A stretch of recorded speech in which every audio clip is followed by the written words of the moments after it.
Sok szeretettel köszöntök minden jelenlévőt, hallgatót és vendéget is ezen a csodálatos konferencián. Idén ünnepeljük annak a Bhaktisiddhanta Sarasvati Thakurnak a 150. születési évfordulóját, akit az UNESCO a történelem kiemelkedő alakjaként ismert el.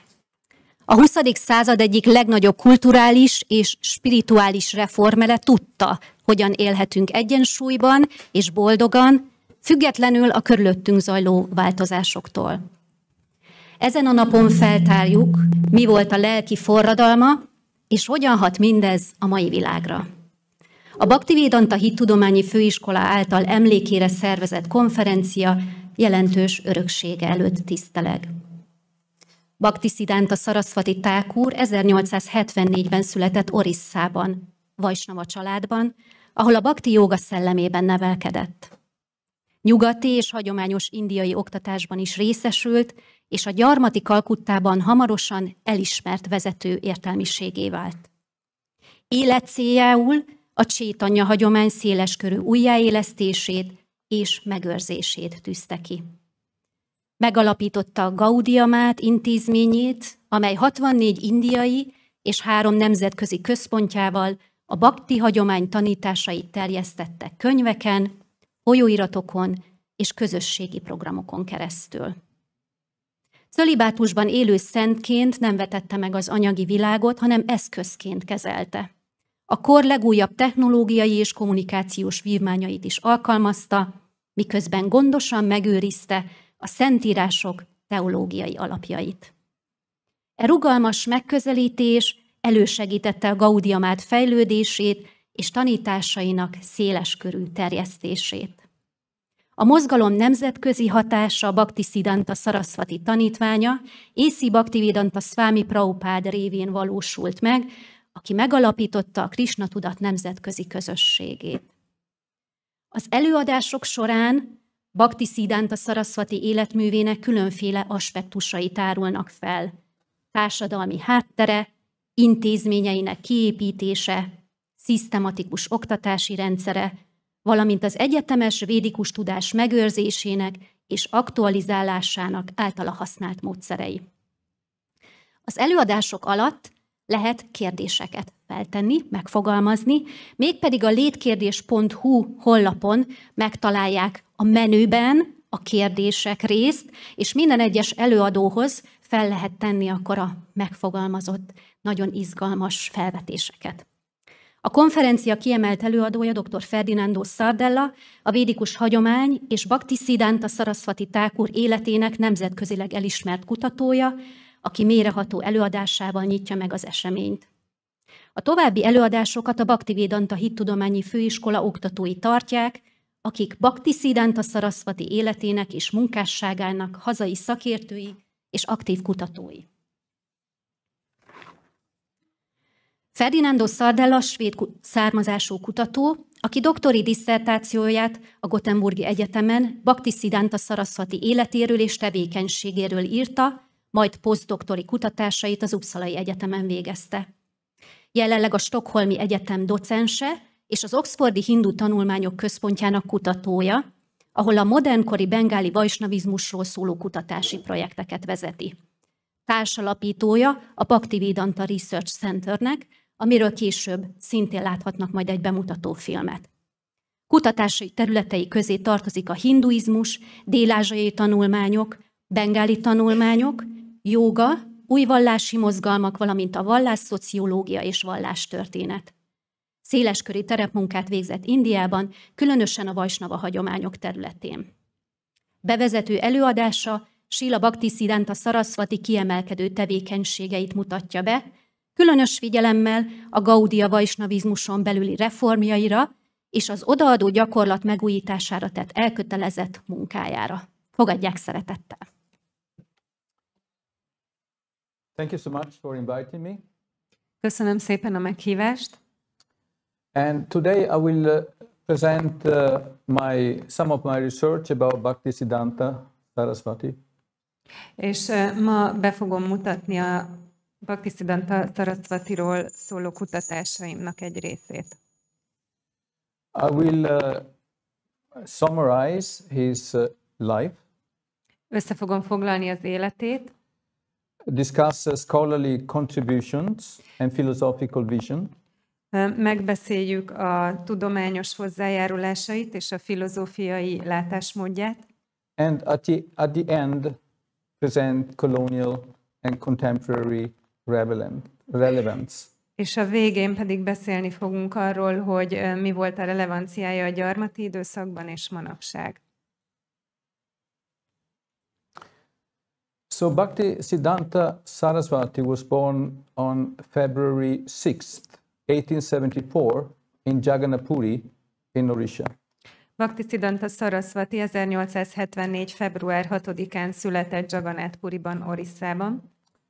He grew up in Kolkata, Kalkuttában nőtt fel, and his father was Bhaktivinoda Thakura. és az édesapja Bhaktivinoda Thakura volt. And his education started at the Sanskrit College in Kolkata. Az oktatása a kalkuttai szanszkrit főiskolán kezdődött, And specialized in philosophy, Sanskrit, and astronomy. és a szakágai az a filozófia, a szanszkrit és az csillagászat voltak. He was also a teacher for the Maharaj of Tripura. Tripura Maharádzsának a tanítója is volt.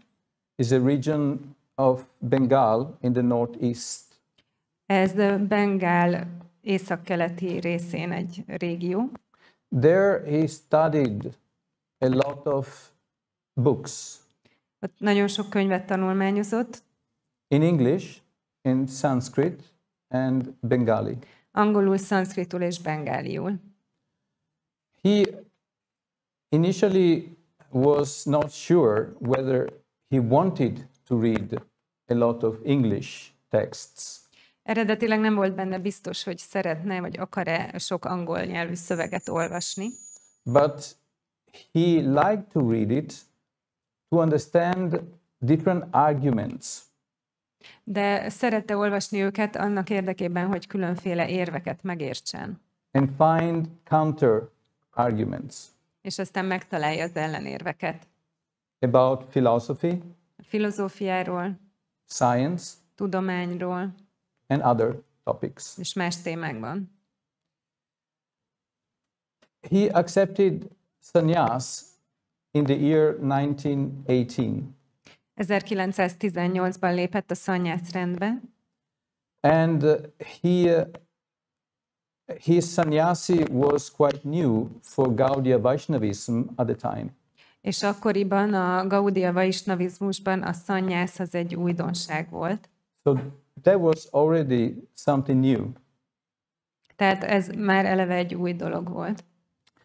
And later, on the same year, 1918, he founded Bhaktivinoda Asana, És ugyanebben az évben, 1918-ban később megalapította a Bhaktivinoda Asanát, which is in Ultadanga Junction in the north of, Kalkutta északi részén. and later he also expanded through the Gaudíya Math and mission. És aztán később megalapította, vagy így terjeszkedett a Gaudíya Math és misszióval, Which became his institution. ami az ő szervezete lett, vagy intézménye lett. And later he started expanding, És akkor később terjeszkedni kezdett, and 64 maths or institutions were founded all over in different places in India. és 64 mátot, vagy ilyen intézményt alapított India szerte. And later he sent some of his disciples to Berlin and London. És később néhány tanítványát elküldte Berlinbe és Londonba. So we are going a little bit through of his thoughts and ideas behind it. És át fogjuk venni az ő különféle gondolatait.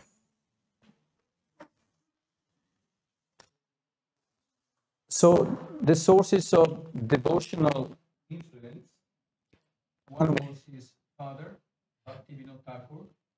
Szóval az ő odaadását inspirálták a következők. Az egyik az apja volt, az édesapja, Bhaktivinoda Thakura. His wife, Bhagavati Devidasi. És az ő felesége Bhagavati Devidasi. And this is Bhaktisiddhanta Sarasvati. És ez itt Bhaktisiddhanta Sarasvati. And his brothers and sisters. Ők pedig a testvérei. And this is Gorakishore Das Babaji. Ő Gorakishore Das Babaji. Who was his guru. Ő volt a guruja. And Bhaktisiddhanta Sarasvati did a lot of devotional service in Maya. Bhaktisiddhanta Sarasvati sok odaadó szolgálatot végzett Mayapurban. And he took the vow to chant 1 billion Hare Krishna, Hare Rama, Rama Rama, Hare Krishna, Krishna Krishna, Hare Hare, Hare Rama, Rama Rama, Hare Hare. És fogadalmat tett arra, hogy 1 milliárdszor fogja el mantrázni a Hare Krishna Maha mantrát. The names of Hare Krishna and Rama. Hare Krishna és Ráma neveit. And that took him about 10 years. Ez körülbelül 10 évig tartott. When he was the teacher for the princes of the king in Tripura, amikor Tripura hercegeinek a tanítója volt, he wrote a book. Írt egy könyvet.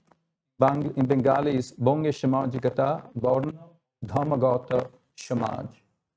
Ez volt a címe bengáliul. The social structure of Bengal. Bengál társadalmi felépítése. Varna and Dharmic society. Varna és dharmikus társadalom. There he was very intellectual, Bhaktisiddhanta Sarasvati. Ő nagyon intellektuális beállítottságú volt. And he presented a critique of the British colonial empire. És megfogalmazott egy kritikát a brit gyarmati birodalommal szemben. His critique was of materialistic reductionism. Kritizálta a materialista redukcionizmust.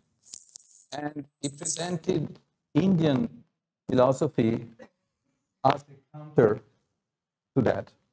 És ennek ellentéteként mutatta be az indiai filozófiát. He also highlighted the richness of Vaisnava philosophy. Kiemelte a vaisnava filozófia gazdagságát. Beyond what at that time was a colonial stereotype. Ami túlmutatott azon, ami akkor egy ilyen gyarmati sztereotípia volt. We will discuss what it means later. Erről majd később fogunk beszélni, hogy ez mit jelent. And humility and service. Az alázatosság és a szolgálat, which he felt were important principles fostering global cooperation. úgy érezte, hogy ezek kulcsfontosságú a globális együttműködés ápolására. His greater example of it, Caitanya Prabhu. És ennek a legkiválóbb példája Caitanya Mahaprabhu volt.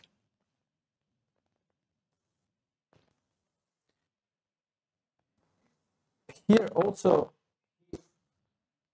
was presenting a modern reform. Egy modern reformmozgalmat mutatott be. Bhaktisiddhanta Sarasvati rejected caste-based exclusivity. Bhaktisiddhanta Sarasvati elutasította a kaszt alapú kizárólagosságot. He emphasized that Caitanya Mahaprabhu was a Brahmana, sannyasi, but he was very open. És kihangsúlyozta, hogy Caitanya Mahaprabhu egy brahmana és szanyászi volt, de mindenki felé nagyon nyitott volt. And there is this book about Brahmana Vaishnava. És van egy könyve, aminek a címe Brahmana és Vaisnava. according to Bhaktisiddhanta Sarasvati, a vaisnava, a pure vaisnava, is naturally Brahma. Bhaktisiddhanta Sarasvati szerint egy tiszta vaisnava, ő természetes módon bráhmana. His contribution was printing and publication. A hozzájárulása volt a nyomtatás és a különféle kiadványok. He wrote editing publication of Chaitanya Charitamrita. Ő kiadta a Chaitanya Charitamritának egy kiadását. The entire Bhagavata Purana. Az egész Bhagavata Puránát. Many other books in Bengali. És nagyon sok más könyvet bengáli nyelven. He published many sok folyóiratot adott ki. Bhaktivedanta Research Center about 20,000 pages of the Gaudíya weekly magazine. A Bhaktivedanta Kutatóintézetben a Gaudíya heti lapnak körülbelül 20,000 oldalnyi anyaga van összegyűjtve. And the harmonist was an English. És volt a Harmonist, ami pedig egy angol nyelvű kiadvány volt. A monthly one. Ami havonta jelent meg.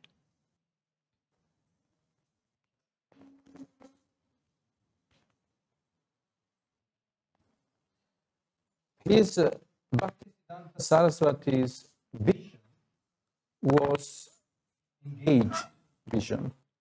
Bhaktisiddhanta Sarasvati víziója egy alkalmazott vízió volt. This is the logo. Ez volt a logója.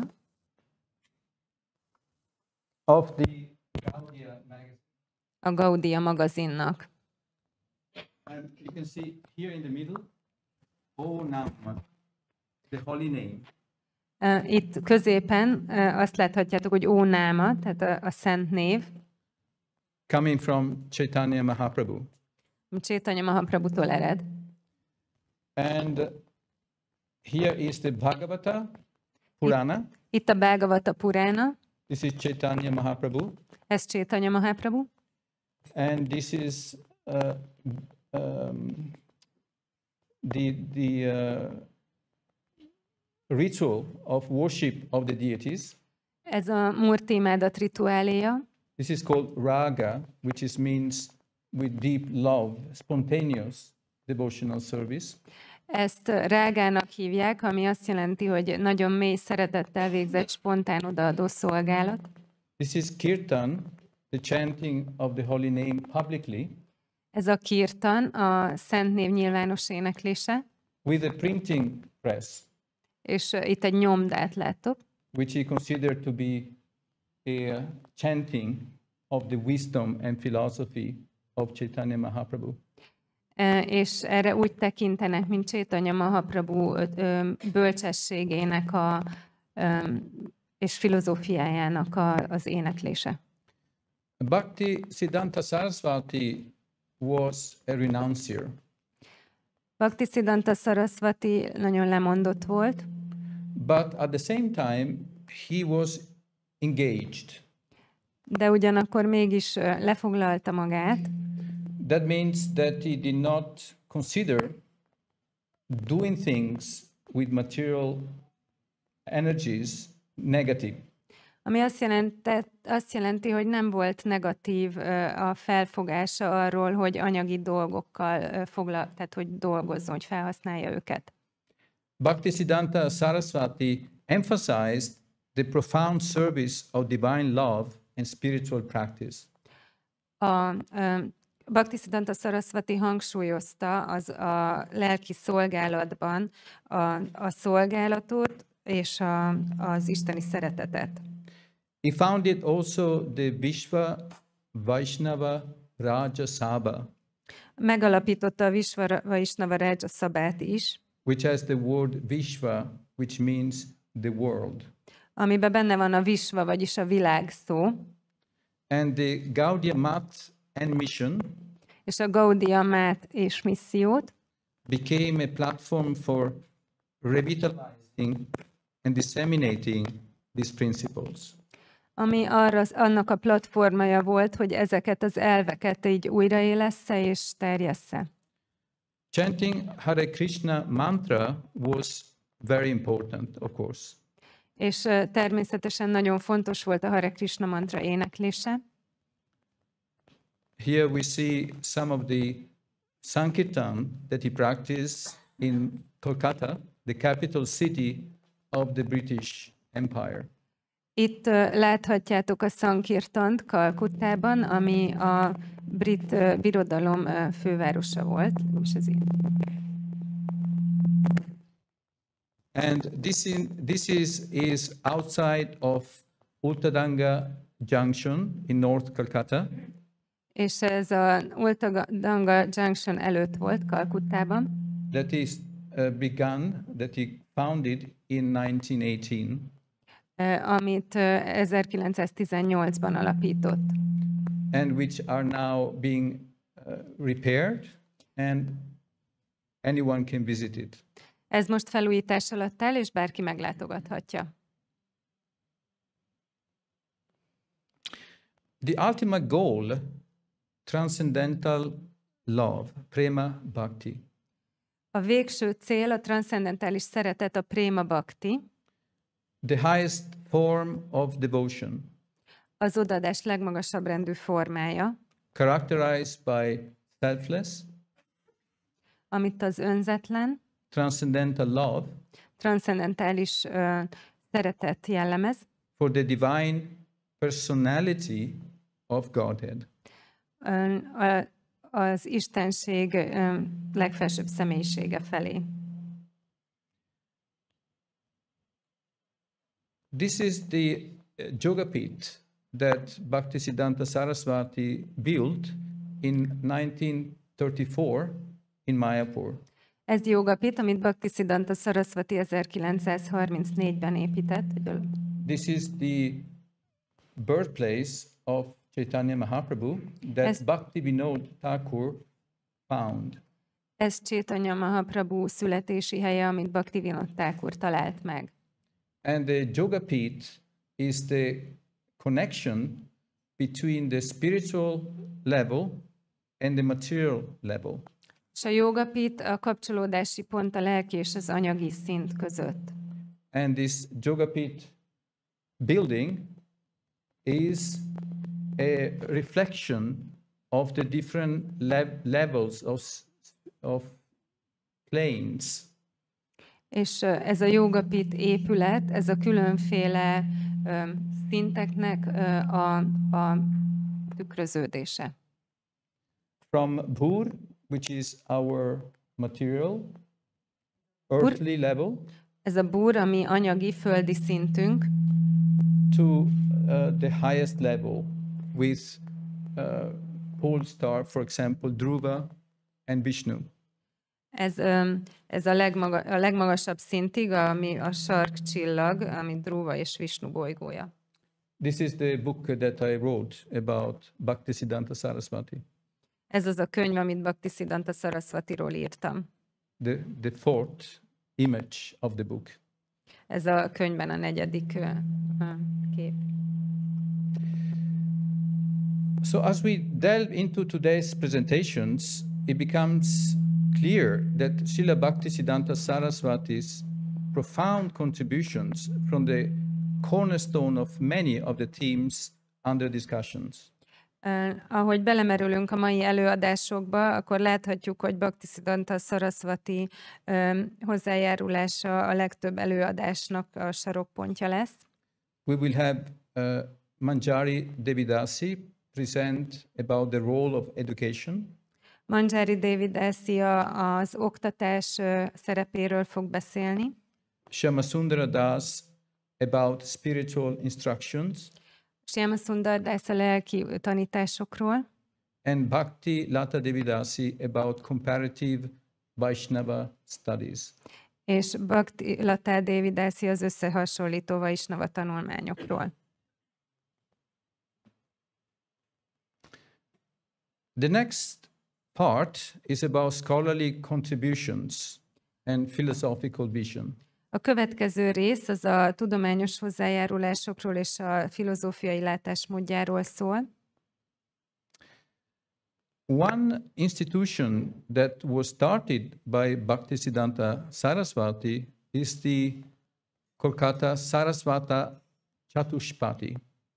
Az egyik intézmény, amit Bhaktisiddhanta Sarasvati alapított, a Kalkutta Sarasvati Chatushpati. That was founded in 181 Maniktolo Street. Ezt a Maniktola utca 181 szám alatt alapította Kalkuttában. Founded by his father, Bhaktivinod, with the name Bhakti Bhavan.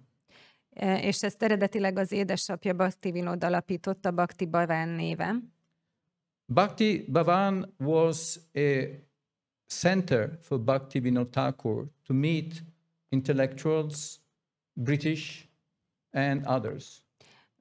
Ez Bhaktivinoda Thakurnak egy központja volt, ahol értelmiségiekkel, britekkel és másokkal találkozott. And Bhaktisiddhanta Sarasvati at the time was studying and publishing about astronomy. És akkoriban Bhaktisiddhanta Sarasvati Thakur az asztronómiát tanulmányozta és arról publikált. He prepared students for professional and government examinations in astrology and astronomy.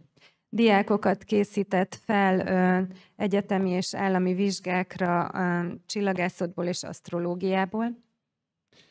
And the Sarasvati Chatushpati followed the tradition of the ancient Gurukul system. És ez az intézmény a régi Gurukula rendszer, ősi Gurukula rendszert követte, annak a hagyományát. And many publications like journals was translation, so very important astronomy works such as the Surya Siddhanta was published by Bhaktisiddhanta Sarasvati. És sok olyan kiadványt fordítottak le és írtak, mint a Surya Siddhanta, amit Bhaktisiddhanta Sarasvati fordított. At the time, Bhaktisiddhanta Sarasvati wanted to spread gaudíja-vaisnavizm from the heart of the British Empire, capital city, Kolkata. Akkoriban Bhaktisiddhanta Sarasvati a gaudíja-vaisnavizmust a brit birodalom szívéből, a fővárosból, Londonból szerette volna elterjeszteni. In Bengal, English was the elite language in Kolkata. Bengáliában az angol az elit nyelve volt Kalkuttában. And Bhaktisiddhanta Sarasvati had a very deep English language. És Bhaktisiddhanta Sarasvati angolja az egy ilyen nagyon mély angol nyelv volt. Even the British, when they heard Bhaktisiddhanta's speech in English, had a hard time to understand every word and connections that he did. Még a briteknek is nehéz volt megérteni minden szót és minden kapcsolatot, amikor hallották Bhaktisiddhanta Sarasvatit beszélni. But he got always praising for the quality of his understanding intellectual language. De mindig nagyon dicsérték a megértését és az intellektuális nyelvezetét. So Bhaktisiddhanta Sarasvati wanted to enter the academic field through the British. És Bhaktisiddhanta Sarasvati be akart lépni a briteknek az értelmiségi köreibe. You can see on the left, Sri Krisna-tudatot was 2 volumes published by Nishikanta Sanyal with introduction by Bhaktisiddhanta Sarasvati. Láthatjátok, hogy a Sri Krisna-tudatot az egy 2 kötetes kiadvány volt, amit Nishikanta Sanyal írt, és Bhaktisiddhanta írta hozzá az előszót. Nishikanta Sanyal had a master degree and he was an active professor in a university in Orissa. Nishikanta Sanyal egy professzor volt egy orisszai egyetemen.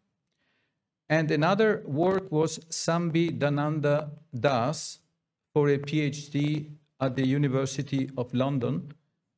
És egy másik ilyen munka volt, a Sambhidhananda Das-tól volt, aki a londoni egyetemen volt PhD. It was about the history of Vaishnavism. Ez pedig a vaisnavizmus történetéről szólt. 2 large volumes with about 1000 pages. Ez 2 vastag kötet volt, körülbelül 1000 oldalnyi terjedelemben. And the book was written and done according to Bhaktisiddhanta Sarasvati recommendations. És ezt Bhaktisiddhanta Sarasvati javaslatai alapján írta, ezt a könyvet. It has about 250 pages at the end about the Gaudíya Math and Bhaktisiddhanta Sarasvati at that time. A végén körülbelül 250 oldal szól a Gaudíya Mathról és Bhaktisiddhanta Sarasvatiról. And also Swami Hridaya Bond travels in the United Kingdom and Germany in the 1930s.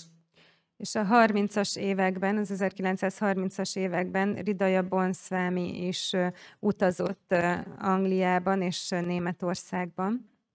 He gave many lectures in the German nazist environment. Sok előadást tartott a német környezetben. And he met some of the largest professors, academics in Germany about Indology and Indian philosophy. És találkozott Németország legkiválóbb professzorjaival az indológia területén. And Bhaktisiddhanta Sarasvati sent him the speeches that he was supposed to present in large universities in Germany. És Bhaktisiddhanta Sarasvati küldte el neki a beszédeket, hogy milyen előadásokat tartson a németországi nagy egyetemeken. And in India, Bhaktisiddhanta Sarasvati wanted to start the Bhaktivinoda Research Institute. Indiában pedig Bhaktisiddhanta Sarasvati elindította a Bhaktivedanta kutatóintézetet, Bhaktivinoda kutatóintézetet. You can see it here. We found this document in the library of Bhaktisiddhanta Sarasvati in Kolkata. Láthatjátok ezt a dokumentumot, amit Bhaktisiddhanta Sarasvati könyvtárában találtunk Kalkuttában. And there are the names of these students who had a BA or MA for that. És itt láthatjátok a diákoknak a neveit, akik diplomáztak, vagy mesterdiplomát szereztek. The date was 1936, and Bhaktisiddhanta Sarasvati left his body on the 1st of January 1937. 1936-os év volt ez, és Bhaktisiddhanta Sarasvati 1937. január 1-én hagyta el ezt a világot. So it probably never took place, but that was his plan. Tehát valószínűleg ez nem valósult meg, de ez volt a terve, hogy ők majd diplomázzanak. One important work that Bhaktisiddhanta Sarasvati did was publish Vaishnavism Real and Apparent. Vaishnavism Real. Vaishnavism Real and Apparent. Hogy az egyik fontos munkája volt, hogy bemutassa a vaisnavizmust, hogy milyen a valóságban és milyennek tűnik. Authored by Nishikanta Sanyal. Ezt Nishikanta Sanyal írta, ezt a könyvet. With introduction by Bhaktisiddhanta Sarasvati. És Bhaktisiddhanta Sarasvati írta hozzá a bevezetőt. He sent this to many universities in the United States, France, Germany, and England. Ez sok amerikai, francia, angol és német egyetemre elküldték. And these were in the Gaudíya Weekly Journal. They are mentioned about the University of Chicago, for example, and many others. És ez a Gaudíya heti labban volt, ahol említették például a Chicagói Egyetemet és sok más. The foundation of the book is Vaishnavism. Az alaptétele a könyvnek az a vaisnavizmus. At the time, quite little known outside of India. Amit akkoriban nem nagyon ismertek Indián kívül. Because another philosophy was much more well known. Mert egy másik filozófia sokkal ismertebb volt. We will discuss it soon. Hamarosan erről is beszélni fogunk. The philosophy of Vaishnavism is that everything that we look at is apparent. A vaisnavizmus filozófiája az, hogy minden, amit látunk, az látszólagos. Because Vishnu is there in every atom, in every heart. Vishnu, which is the root of Vaishnavism.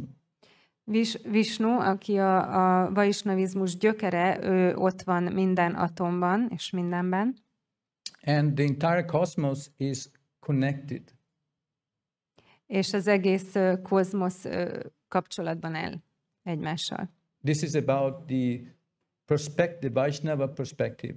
Ez a vaisnava látásmód.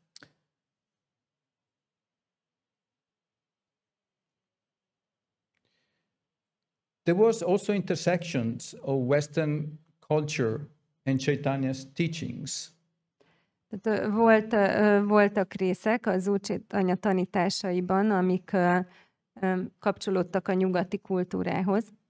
Bhaktisiddhánta selected Chaitanya Mahaprabhu as the main representative of the Vaishnava philosophy, theology and tradition. Bhaktisiddhanta Sarasvati Caitanya Mahaprabhut választotta ki, hogy ő volt a vaisnava tradíció legnagyszerűbb képviselője. Bhaktisiddhanta Sarasvati's philosophy was based on consciousness. Bhaktisiddhanta filozófiája tudaton alapult.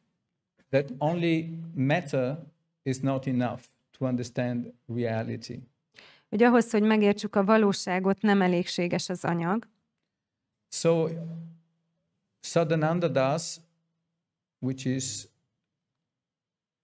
right here, Sadananda Das, and Walter Eidlitz, an Austrian Jew who became a devotee, a disciple of Bon Swami, 1946.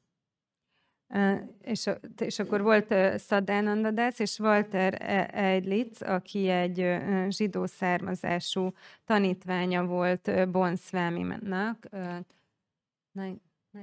1946-tól. They worked together for about 22 years to publish a book about Chaitanya Mahaprabhu in German.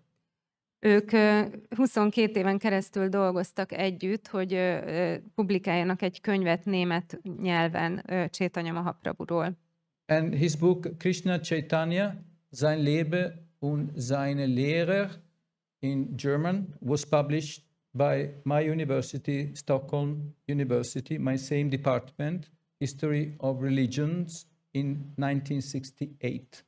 És ezt a könyvet, ami az Sri Krishna Caitanya, élete és tanításai, ezt az én egyetemem, a Stockholmi Egyetem adta ki, és ugyanaz a tanszék, ahol én vagyok, 1968-ban.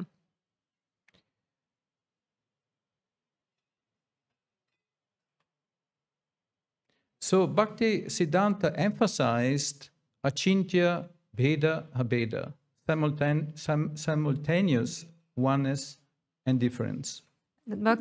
Bhaktisiddhanta az achintya bheda abedát, az egyidejű azonosságot és különbözőséget hangsúlyozta. As the core of Gaudíya Vaisnavism.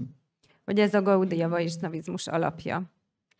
This philosophy underscores the relational dynamic between the individual soul and Krishna, balancing intimacy and distinction. Tehát ez a filozófia, ez Ez kihangsúlyozza, hogy az egyéni lélek és Krisna közötti kapcsolat az egyidejűleg nagyon bensőséges és távoli is. And for Bhaktisiddhanta consciousness, the spiritual identity, not matter nor intellect, is the foundation of reality. És Bhaktisiddhanta számára a tudat nem pedig az anyag vagy az intellektus a valóság alapja. This focus prioritizes devotion and spiritual awareness as the ultimate means of understanding existence. Tehát ez a fókusz, ez előnyben részesíti az odaadást és a lelki tudatosságot, és elmondja, hogy ez a valódi eszköze a létezés megértésének. Another important key for Bhaktisiddhanta Sarasvati was yukta vairagya, engaged renunciation. Egy másik fontos elv az a yukta vairagya volt, az alkalmazott lemondás. Harmonizing material resources such as homes and money with spiritual purposes to achieve higher goals. Hogy összhangba hozzuk az olyan anyagi eszközöket, mint mondjuk az otthon vagy a pénz, a magasabb rendű lelki célokkal. Bhaktisiddhanta Sarasvati was very renounced. Bhaktisiddhanta Sarasvati nagyon lemondott volt. His life was very simple. Nagyon egyszerű életet élt.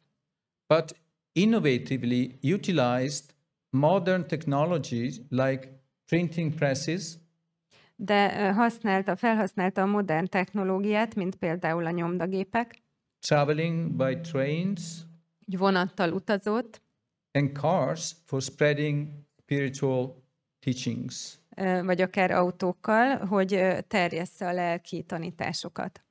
In this way, we can speak about a kind of integration of matter and spirit. Így gyakorlatilag arról beszélhetünk, hogy az anyagot és a lelket integrálta, összevonta. He demonstrated that material advancements can serve a higher purpose when directed toward spiritual upliftment. Bemutatta, hogy az anyagi fejlődés az szolgálhat egy magasabb rendű célt, hogyha a lelki felemelkedésre irányul. Encouraging the devotional service with ethical use of technology to foster spiritual growth and global cooperation among humanity. Bátorította az odaadó szolgálatot a technológia etikus használatával együtt, és hogy ápoljuk a lelki fejlődést és a globális együttműködést az emberiség között.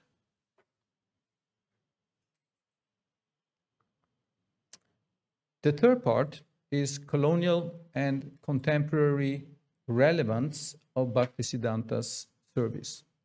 A harmadik pont az Bhaktisiddhanta szolgálatának a gyarmati relevanciája, és hogy mi a jelentősége manapság. This is from my own book, when I was trying to place Bhaktisiddhanta Sarasvati within the large frame of modern Hinduism. Ez a saját könyvemből van ez az ábra, amikor próbáltam Bhaktisiddhanta Sarasvatit elhelyezni a modern hinduizmus keretei között. And one form of it is classical Hinduism. És ennek egyik formája a klasszikus hinduizmus. Forms of classical Hinduism continuing if untouched or nor greatly affected. És a klasszikus hinduizmusnak vannak olyan formái, amik érintetlenül fönnmaradtak, vagy pedig legalábbis nem változtak sokat. We could see that in Hinduism in the countryside, not in the cities. Ezt láthatjuk a vidéki hinduizmusban, a városokban nem. And then there was the influence of modern societies.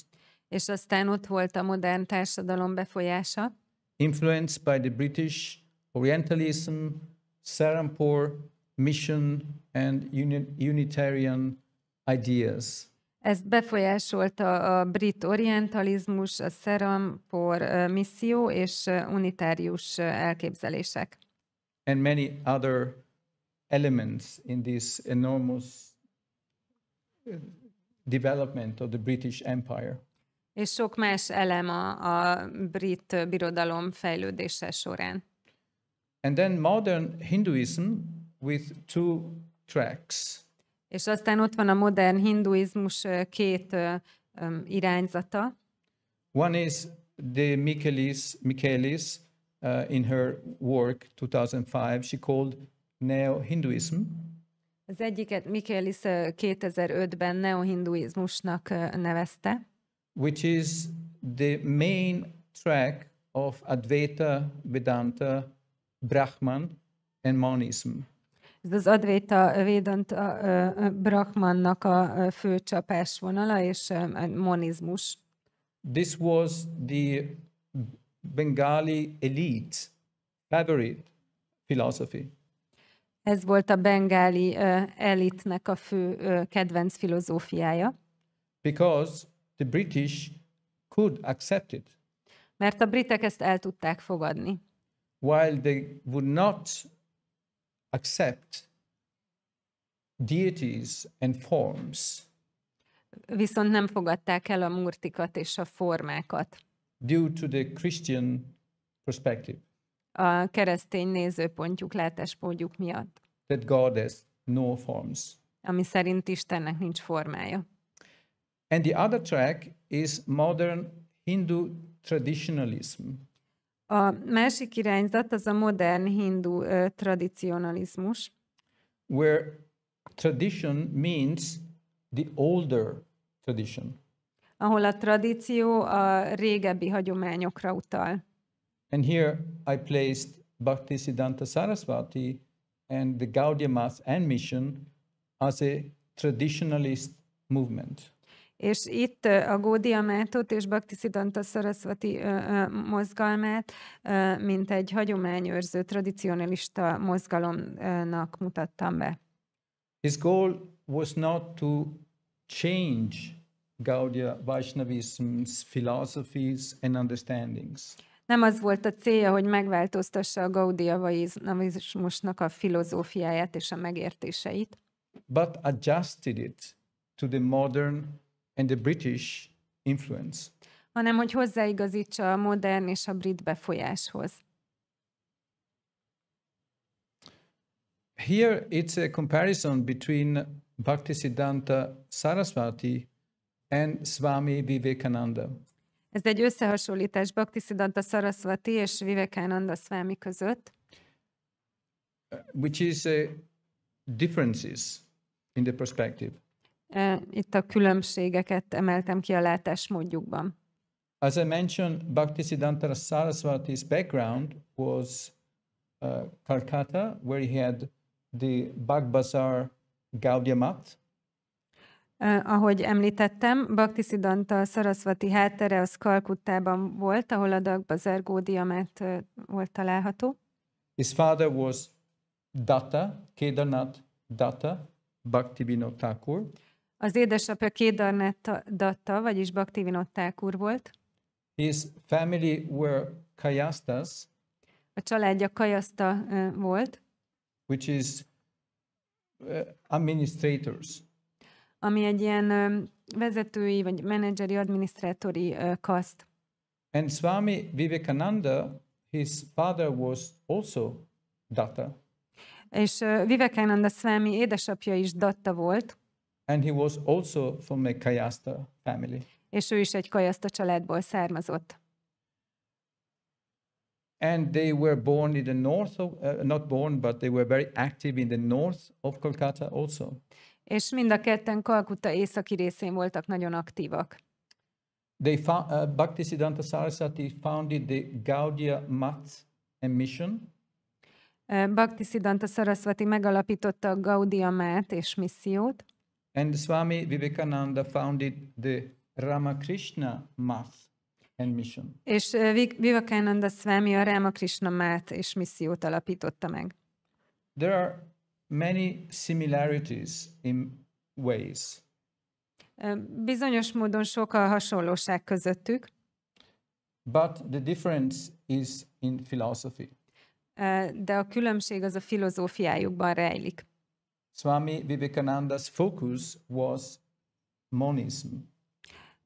Vivekananda Swami a monizmusra összpontosított, And Brahman, who is impersonal. és a személytelen Brahmanra. While Bhaktisiddhanta Sarasvati focused on personalism. Bhaktisiddhanta Sarasvati a személyes personalizmusra összpontosított. That means that Brahman has also forms, spiritual forms. Ami azt jelenti, hogy a Brahmannak lelki formái is vannak.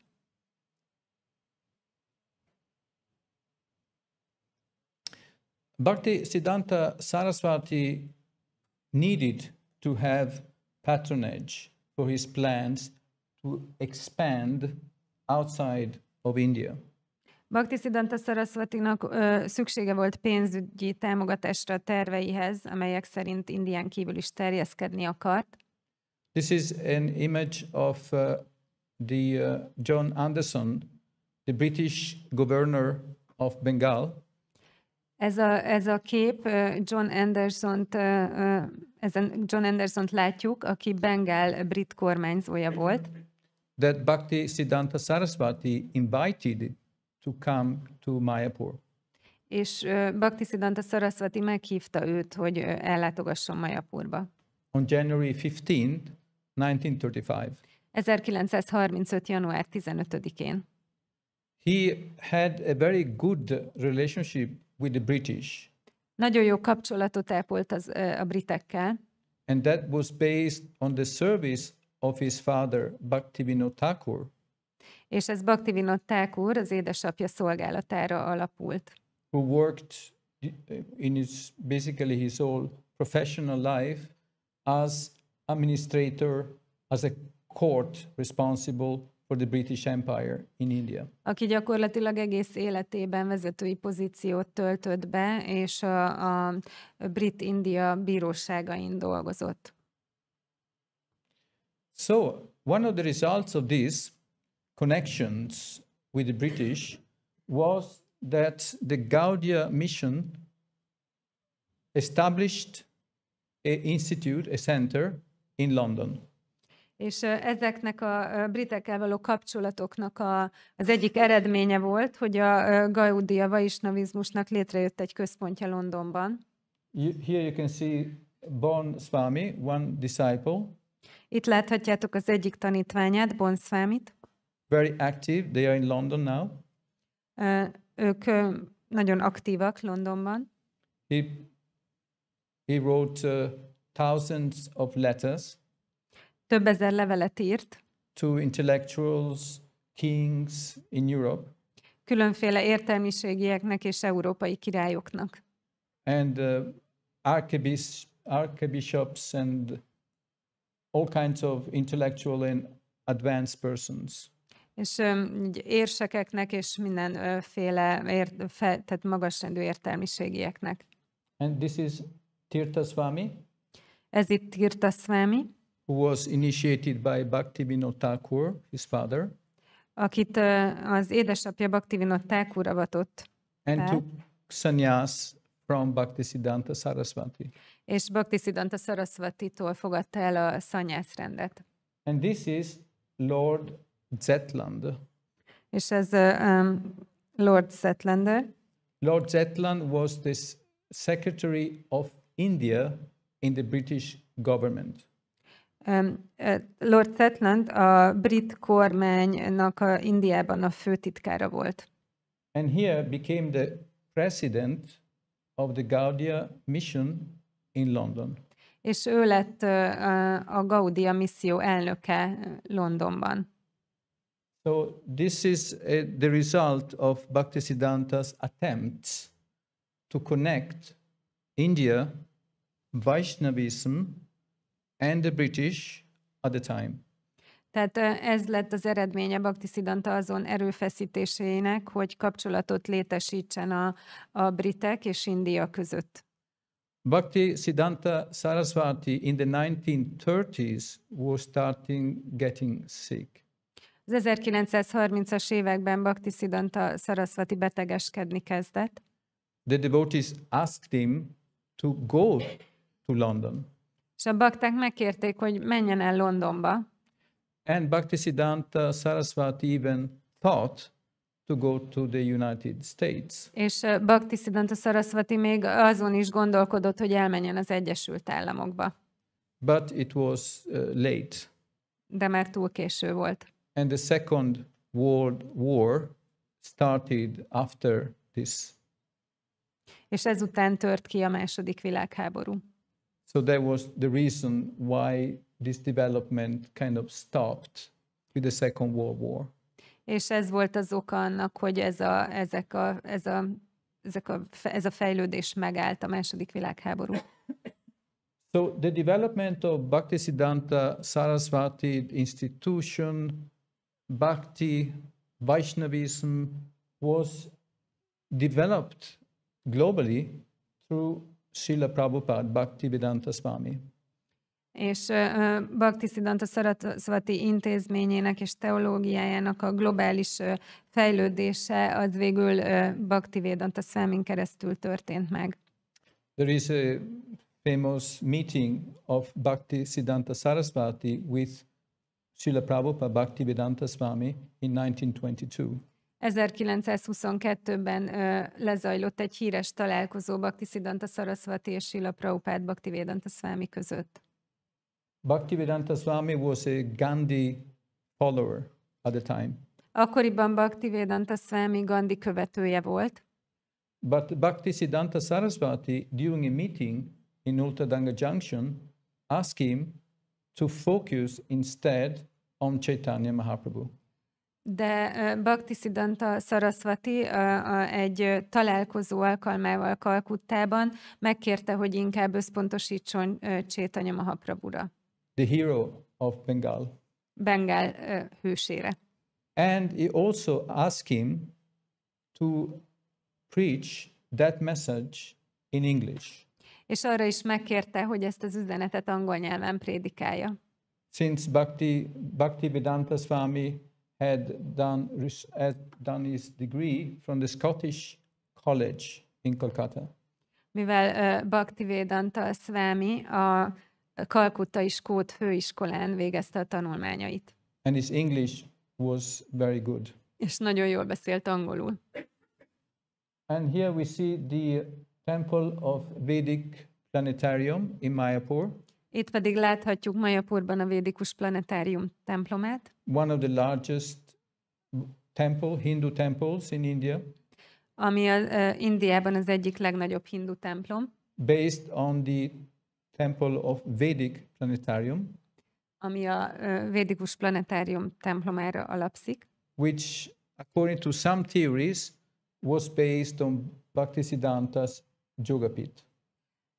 Amit bizonyos teóriák szerint Bhaktisiddhanta Yogapithjére alapoztak. So what we could see after Bhaktisiddhanta Sarasvati, slowly, different processes to expand gaudíja-vaisnavizm.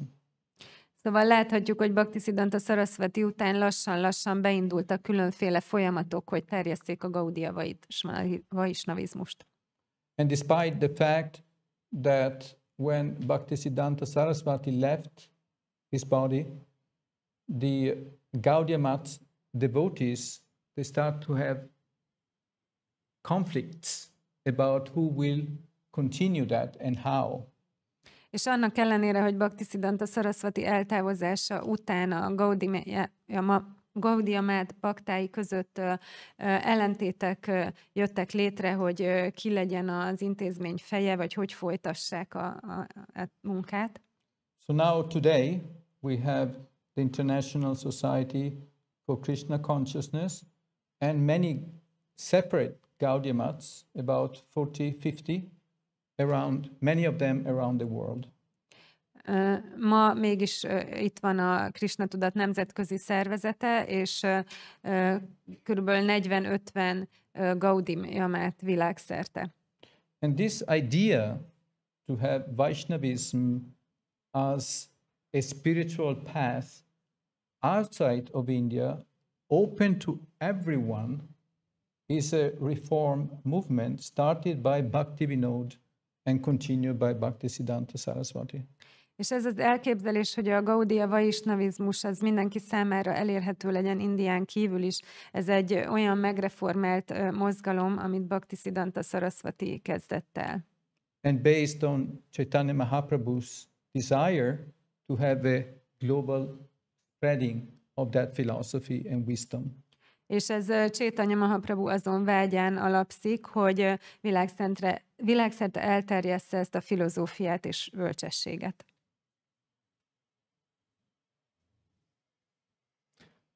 So, about contemporary relevance, how does it look today? Tehát a mai jelentősége. One can say many statements about it. Sok mindent állíthatunk róla. We live in a very complex planet. Tehát nagyon komplex időket élünk.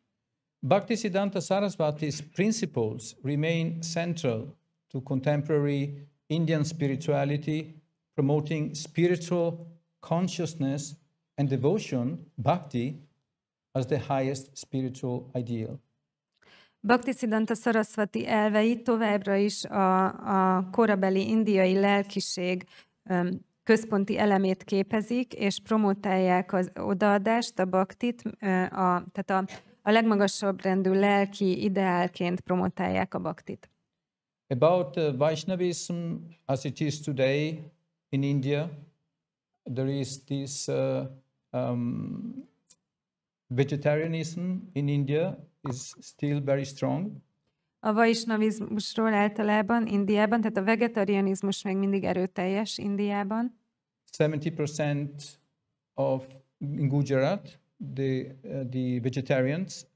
Gujaratiak 70% a vegetáriánus. The majorities are Vaishnavas. És a nagy részük vaisnava. 70% about of the vegetarians in Rajasthan are Vaishnavas. Many are Vaishnavas. A rajasztáni 70% vegetáriánusnak a nagy része vaisnava. And in Uttar Pradesh, around Delhi and Vrindavan, about 45% are vegetarians. És Uttar Pradeshben, Delhi és Vrindavan környékén körülbelül 45% az embereknek vegetáriánus. And in these areas, Vaishnavism is very strong. És ezeken a területeken nagyon erőteljes a vaisnavizmus. So it is connected to the cults, to the protection of the cows, like that. És ez kapcsolódik a tehenekhez, a tehenek védelméhez. And of course, Ayodhya, Rama has now become a hero for the national Indian movement. És persze Ayodhyában Ráma most az indiai nemzeti mozgalomnak a nemzeti hőse lett. So in a sense, there is a change in India from the stress to Swami Vivekananda, monism, Advaita Vedanta, to Vaishnavism, Shaivism, the different deities, and Shakti, the goddess. Szóval úgy látjuk, hogy van egy eltolódás a Vivekananda Swami Vedanta filozófiájától és a monizmustól a különféle murtik felé, a vaisnavizmus felé és a shaktizmus felé. Which is good for Vaishnavism in India. És ez jó a vaisnavizmus számára Indiában. About global reach, his teachings influence international audiences through the efforts of the Gaudíya Math and ISKCON. Tehát a globális elérés kapcsán a tanításai azok nemzetközi hallgatóságot befolyásoltak a Gaudíya Mathok és az ISKCON erőfeszítései nyomán. It transcends cultural boundaries engaging diasporas and transnational communities, túllépett a kulturális határokon, és lefoglalja a diaszporát és a nemzetközi közösségeket. here in Europe as well as in North America. Itt Európában és Észak-Amerikában is. About the legacy of reform and innovation, Az ő öröksége, tehát a reform és az innováció öröksége, vagy hagyatéka. the emphasis on yukta vairagya, engaged renunciation in spirituality, inspires global application of the Vaisnava tradition and modernity. Tehát az, hogy ő hangsúlyozta a yukta varjágját, ezt az alkalmazott lemondást, az a tradíció és a modernitásnak a globális alkalmazását bátorítja.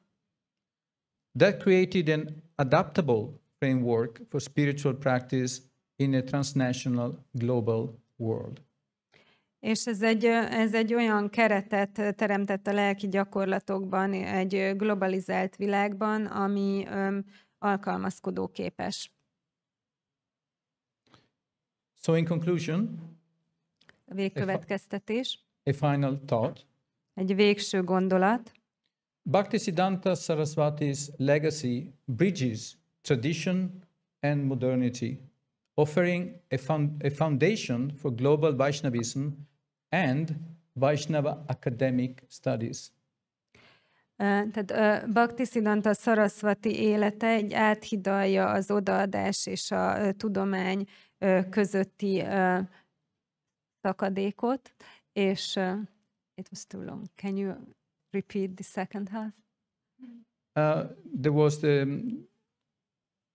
this one here for global Vaishnavism and Vaisnava academic studies.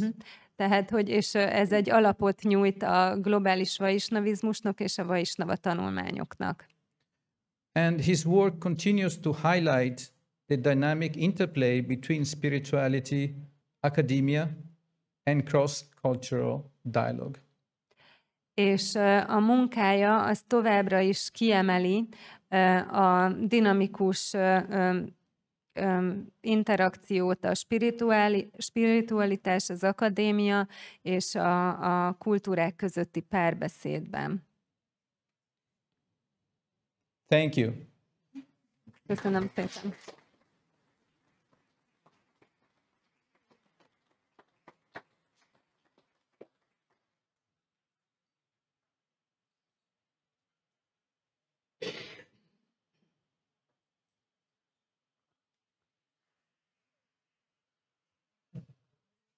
I got several questions.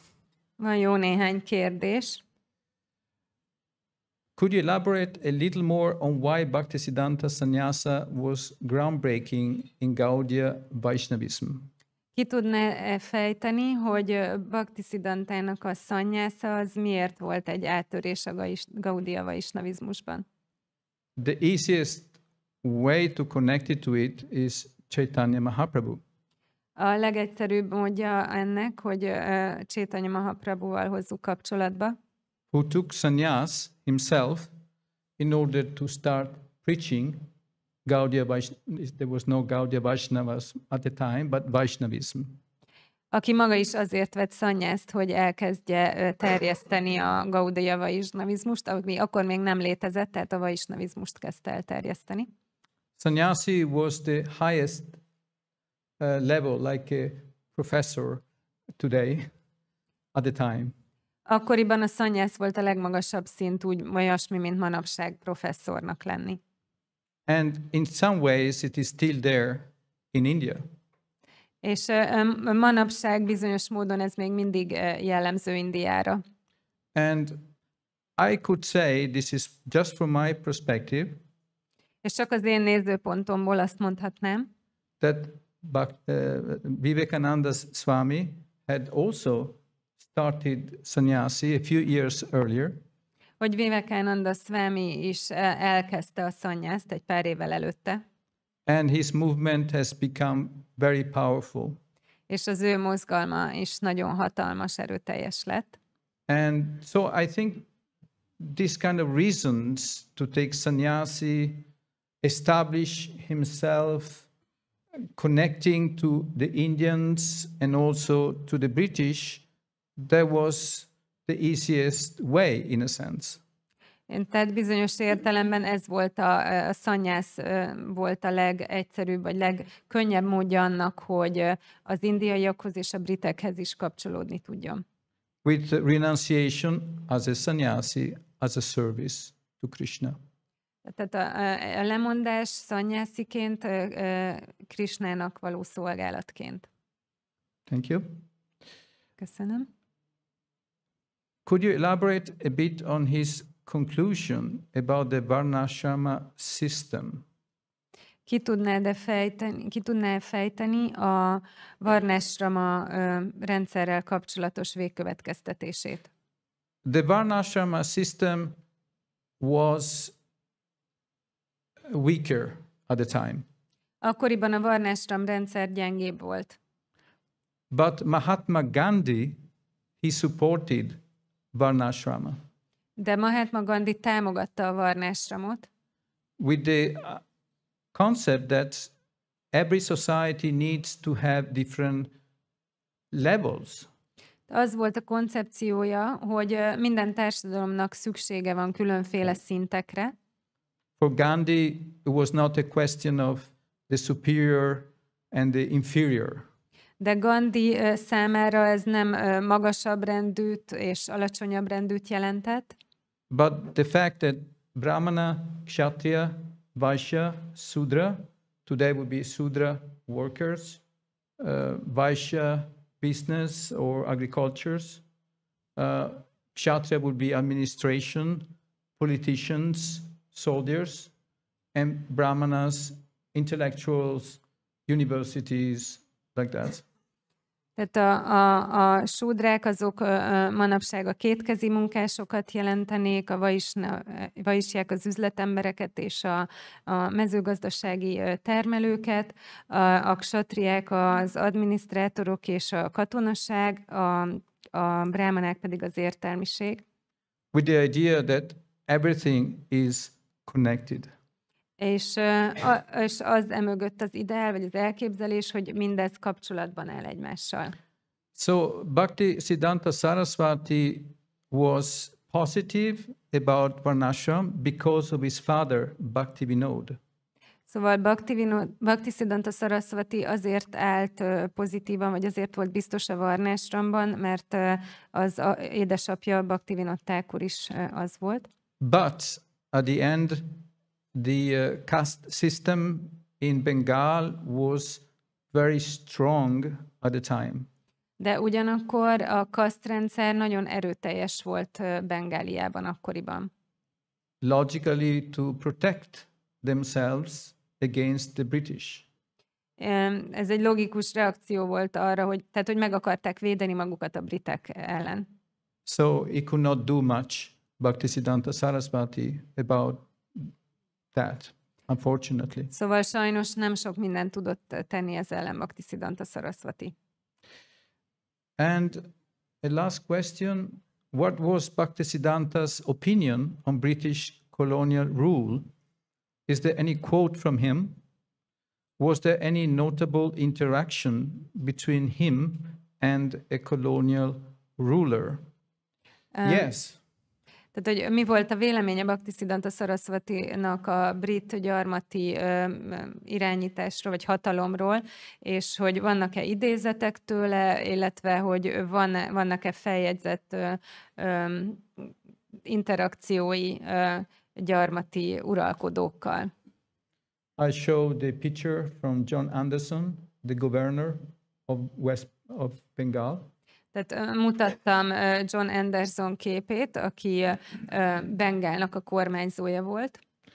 He used to have visits from British, Americans, Germans to this Gaudíya Math institution. A Gaudíya Math intézményében rendszeresen látogattak el britek és németek. And discussing the perspective of gaudíja-vaisnavizm, trying to give them an understanding to the British. És megvitatták a gaudíja-vaisnavizmus látásmódját, és megpróbálta ezt megértetni a britekkel. As I mentioned before, his understanding of Western culture and philosophy at the time was materialism.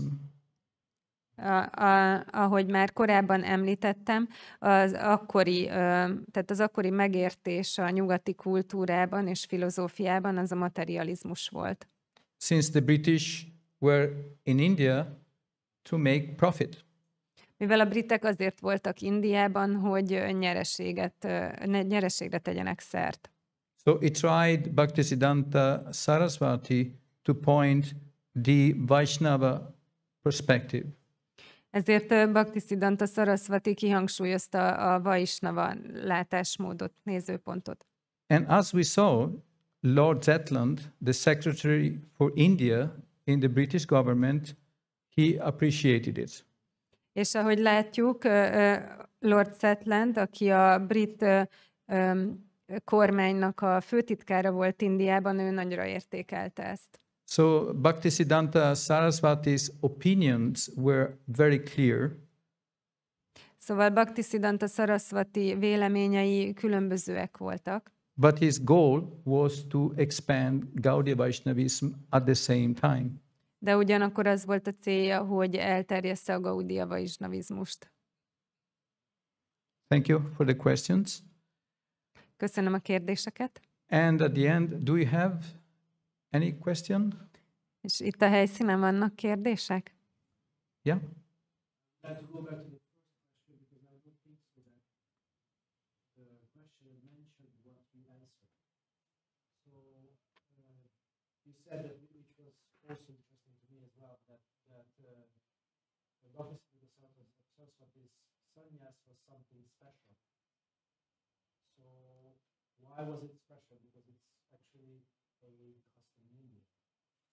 Hogy nem igazán érzi úgy, hogy válaszolta az első kérdésre a válasszal, hogy az lenne a kérdés, hogy miért volt olyan különleges Bhaktisiddhanta Sarasvati szannyásza, miközben ez egy szokás Indiában.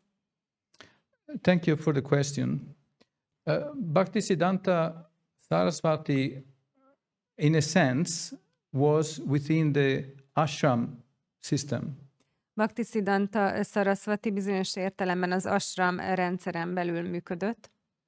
And he saw sannyasi within the ashram perspective as important. És fontosnak tekintette az ashram rendszeren belül a szannyászt.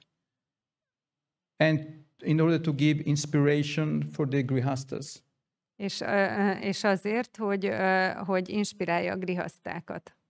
At the same time, Bhaktisiddhanta saw that his core was bhakti. De ugyanakkor Bhaktisiddhanta látta, hogy ennek a lényege az a bhakti. So he saw sannyasi as a engaged renunciation. Tehát a szannyászt egy alkalmazott lemondásnak tekintette. That is my understanding. Ez az én megértésem. Thank you. Your presentation is very, very enriching. Added great flavor to my knowledge and understanding. Nagyon sokat adott hozzá a megértésemhez. There are 2 points which I would like to mention. 2 pont van, amit említeni szeretnék. Firstly, Gandhiji denounced the caste system. Először is, hogy Gandhi kifejezetten elítélte a kasztrendszert és az érinthetetleneknek a elképzelését, hogy vannak ilyenek, hogy érinthetetlenek. Secondly, when you were talking about that Lord Ram is being worshipped currently, in the focus. Lord Ram is being worshipped in India since Treta Yuga. És hogy említetted, hogy az Úr Ráma imádata az jelenleg központban került, de az Úr Rámot már a Tréta Yuga óta imádják. Csak ezt akartam megemlíteni. I entirely agree. Thank you. Köszönöm. Wonderful. Nagyon csodálatos előadás volt. So, thank you for your patience, and it was my honor to be here today. Thank you so much. Köszönöm a türelmeteket, és megtiszteltetés volt számomra, hogy itt lehettem.